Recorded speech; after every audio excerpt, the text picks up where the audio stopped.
Say you have an old favorite low-level module, but your group's about mid-level to a little high right now. Think they'll walk through it? Well, that's when you plus it. Stick around, I'll show you.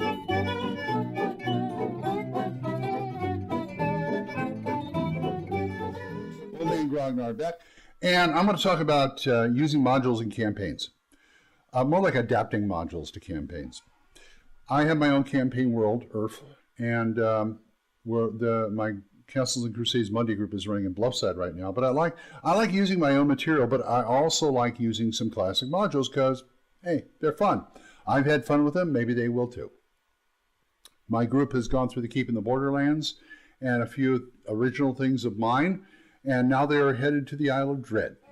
So, with that in mind, my group is right about the right level for Isle of Dread, because Isle of Dread says it's for characters 3 to 7.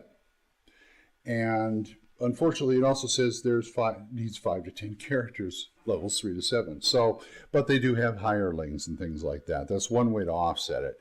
But say your group is like, oh, I don't know, 9th to 11th level. Good level to be at, a little higher, you know, mid to high, mid-high range. And you want to say you've never used something like Isle of Dread or the Lost City or something like that.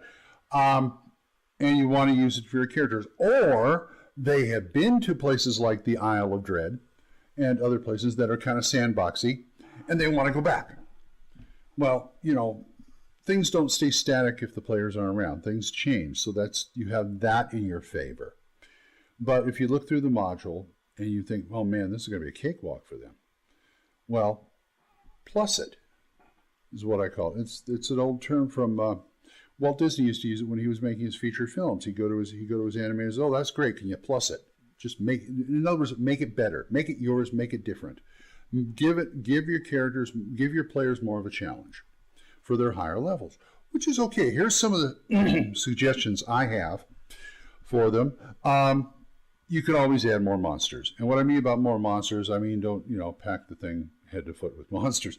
What I mean is if you have monsters that are in tribes or packs or herds, add more of them. Oh, there's 6 kobolds? Oh, now there's 10. Because, that'll happen sometimes, attrition, and also monster A might be, if they kill monster A, monster B might be looking for a place to stay and take residence where monster A was. That works too. Take the existing monsters and raise their stats. That's mostly for the monsters that are kind of big bads like giant spiders and owl bears and things like that. Say you have a tribe of orcs that they pretty much wiped out, but the remainders got another tribe moved in, and they've got a big old champion orc. And he's got like boku hit points, big old axe, and an AC that'll make you think twice. So you can also do it that way too. Another way is traps. Now there may be traps already. They may have sprung the traps. You can actually have the traps there that they sprung or other people have sprung, and they can avoid them. But that doesn't mean that the indigenous creatures are not going to make more. And as much as I like traps, I don't use them very often because I want to make sure the trap fits the environment, whether it's a dungeon or a wilderness or whatever environment it is.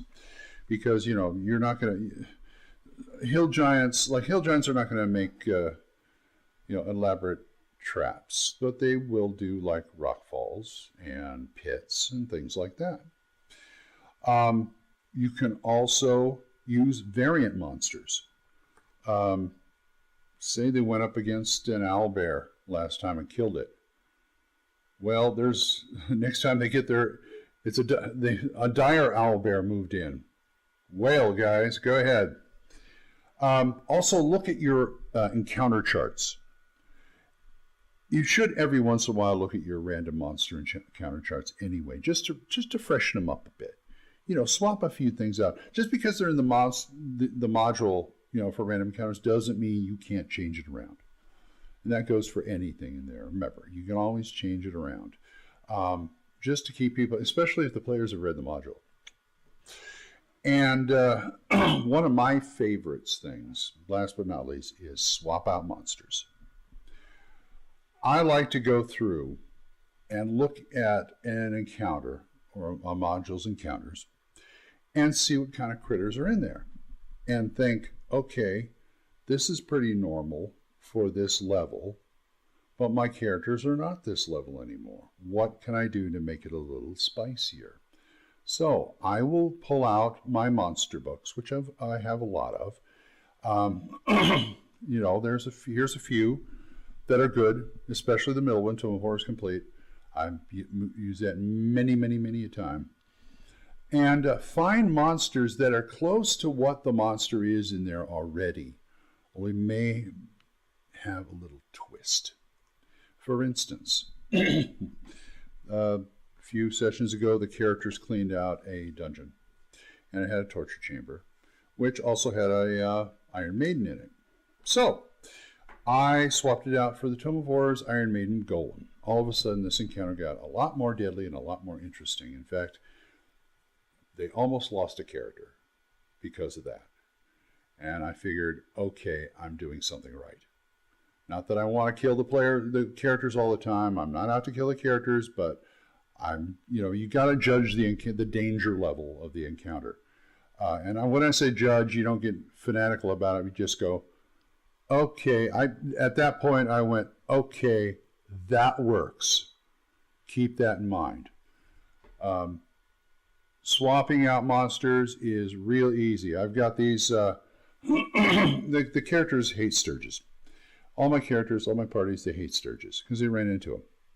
Okay, next time they run into it, they're going to be Ghoul Sturgis, straight out of Tome of Horrors.